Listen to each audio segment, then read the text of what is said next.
Alors, je vais travailler aujourd'hui avec vous la compétence multipliée par 10, par 100 ou par 1000.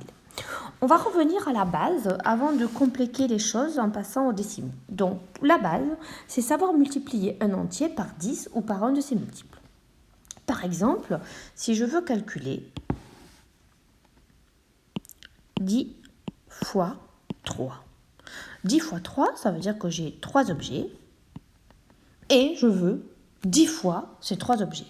Donc, 2 fois, 3 fois, 4 fois, 5 fois, 6 fois, 7 fois, 8 fois, 9 et 10 fois ces 3 objets.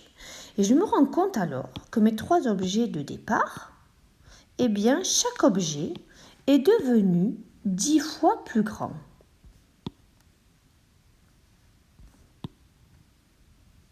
Et donc, 10 fois 3 unités, j'obtiens 3 dizaines. Et 3 dizaines, c'est bien le nombre 30. Donc, 10 fois 3, c'est 3 dizaines, c'est le nombre 30. De la même manière, si je veux calculer 32 fois 10, 32, je peux le symboliser par 3 dizaines et 2 unités. Bien, mes dizaines, si je prends 10 fois une dizaine, je vais bien obtenir une centaine. Si cette dizaine, je la reproduis 10 fois, je vais encore obtenir une centaine. Si cette dizaine, je la reproduis 10 fois, je vais obtenir une autre centaine. Mon unité va se transformer en dizaine, une fois reproduite 10 fois, et cette unité également. Et donc, je vais obtenir 3 centaines et 2 dizaines, ce qui me fait le nombre 320.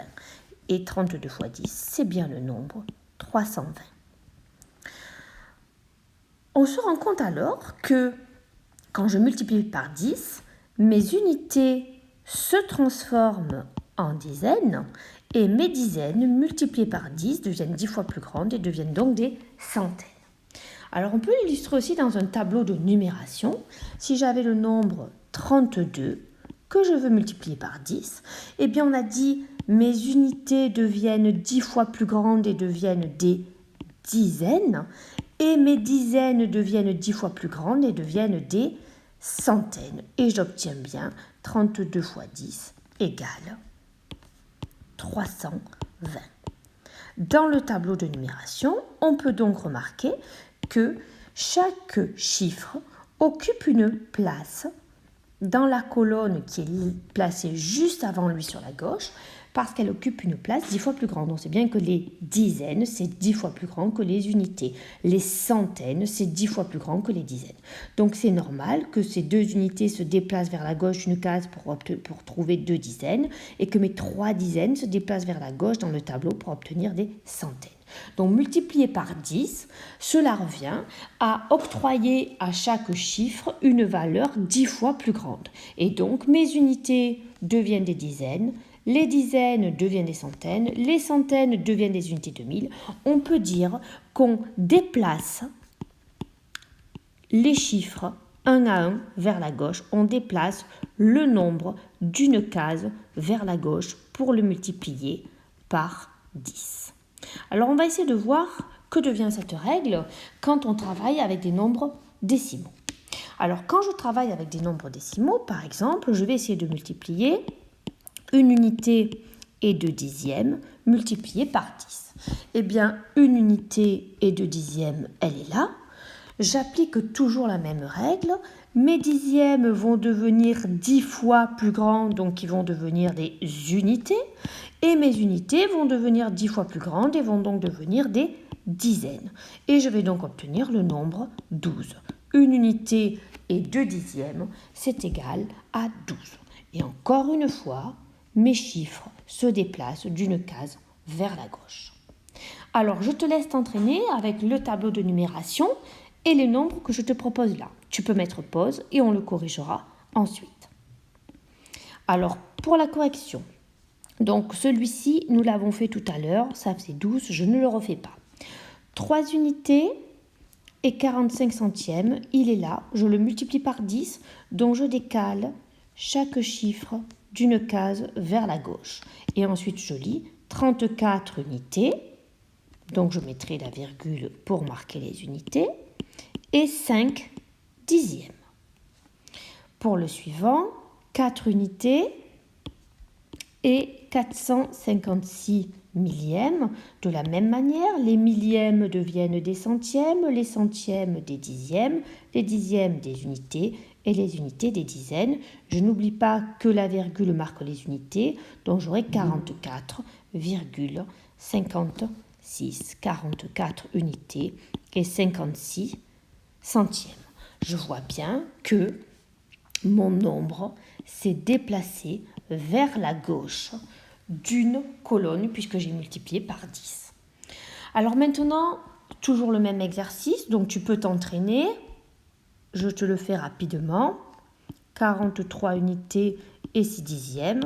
Quand je déplace vers la gauche, j'obtiens évidemment 436. Tu peux le faire directement maintenant si tu n'as pas besoin du tableau de numération. Les dizaines deviennent des centaines, les unités des dizaines, les dixièmes des unités et les centièmes des dixièmes, c'est bien ça. Alors essayons d'aller plus loin et maintenant de multiplier par 100. Eh bien, multiplier par 100, ça veut dire que chaque chiffre va prendre une valeur 100 fois plus grande. Donc les unités, cette fois, vont devenir 100 fois plus grandes. Alors 10 fois, c'était les dizaines, et bien 100 fois, c'est les centaines. Donc nos unités vont devenir des centaines. On voit bien que chaque chiffre va cette fois se déplacer de 2 cases vers la gauche, puisqu'elle va devenir 100 fois plus grande. Donc 10 fois plus grande, 100 fois plus grande. Donc si j'ai le nombre 1 unité et 2 dixièmes, je le multiplie par 100, donc je vais décaler chaque chiffre de 2 cases vers la gauche. Donc le 2 va arriver ici et le 1 ici. Évidemment, comme mes nombres, je m'arrête aux unités pour les écrire et pour mettre une virgule si j'en ai besoin, je dois compléter jusqu'aux unités et j'obtiens bien le nombre 120.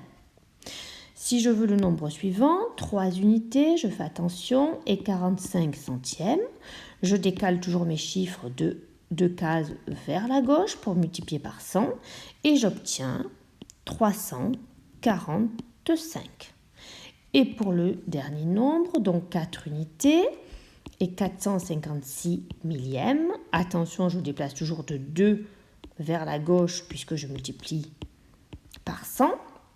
Je placerai ma virgule au niveau des unités, donc ici 445,6, 445 unités et 6 dixièmes. Je peux vérifier très rapidement, mon 1 des unités devait arriver aux centaines, c'est exact, mon 3 des unités devait arriver aux centaines, c'est exact, et mon 4 des unités devait arriver aux centaines, c'est toujours bon. Alors, il existe un outil... Ah non, pardon, on va encore faire un petit exercice avant de se quitter. Donc, 43 unités et 6 dixièmes, je multiplie toujours par 100. Je décale toujours de 2. J'obtiens donc 436 dizaines. Attention, je l'écris, mon nombre, je dois bien sûr aller jusqu'aux unités. Donc, 4360 unités. Et pour le dernier...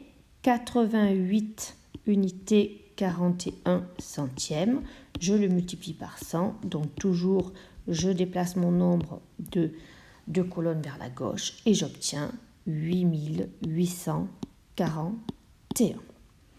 Voilà pour ce qui est de la règle de la multiplication par 10, par 100, évidemment par 1000, je décalerai tous mes chiffres vers la gauche de 3 cases, puisque mes unités, si je veux multiplier par 1000, elles vont devenir 1000 fois plus grandes, donc 10 fois plus grandes, 100 fois plus grandes, 1000 fois plus grandes. Mes unités deviendront mes unités de 1000, si je multiplie par 1000, évidemment.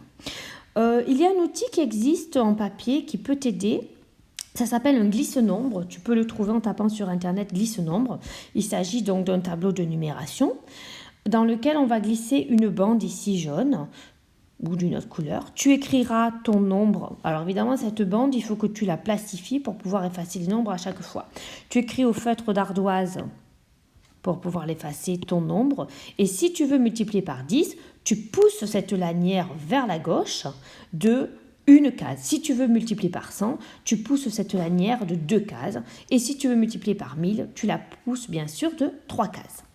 Alors, tu peux encore regarder cette vidéo pour t'aider et je ne tarderai pas à en faire une autre pour la division cette fois. Bonne journée mathématiques!